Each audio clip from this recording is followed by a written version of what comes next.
Dito pa, ayan.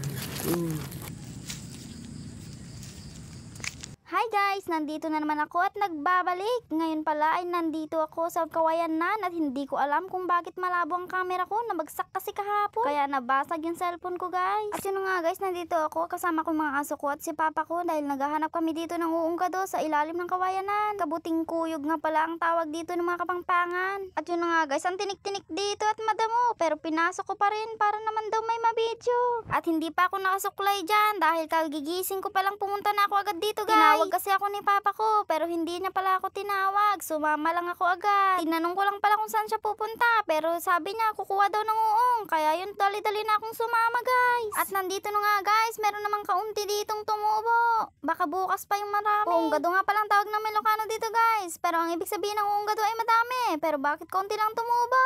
Bukas pa lang siguro sila umado. Uunggado daw kasi sila. Kaya aado daw sila. Charot lang guys, ang gulo ko na guys. Sorry na kaagad. At yun na nga guys, back to serious na tayo. At yun na nga pabunot-bunot na si papa ko dito. At yun nga guys, makatamtamang size nila. At ito naman ay bumukad na sila guys. Pero ang sarap-sarap yan magbunot guys. Meron pang mga natira dito. At ako naman syempre ang pipitas dyan dahil gusto ko rin masubukan. At yun na nga guys, nagtatry na ako magpitas. At yun guys, ang lutong-lutong nila pag binunot mo. Yan guys, oh, yan ang itsura nila guys. Ang ganda-ganda, ang fresh. At ito nga guys, may kape pa akong dinala. Nag-iiwas na ako sa kape guys, pero nagtitimpla pa rin ako ng papa ko. Sinabi ko nang ayaw ko na muna, pero wala na akong nagawa.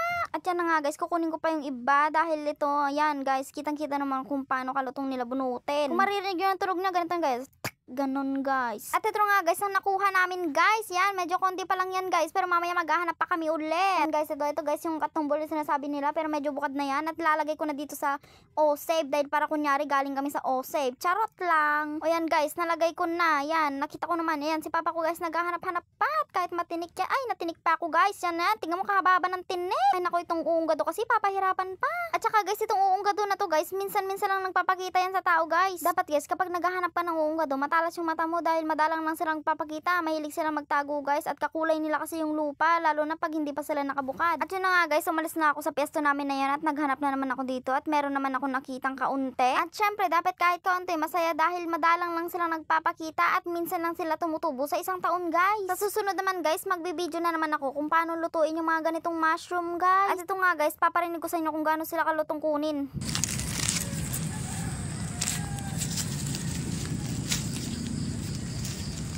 O, diba guys, ang ganda pakinggan. Ang lutong-lutong nilang bunutin. Kaya gustong-gusto ko nga kumukuha ng ganito guys. At yan guys, ang ganda-ganda pa ng mga itsura nila guys. Ayan sila guys, yung mga nakuha ko ngayon dito sa spot na to.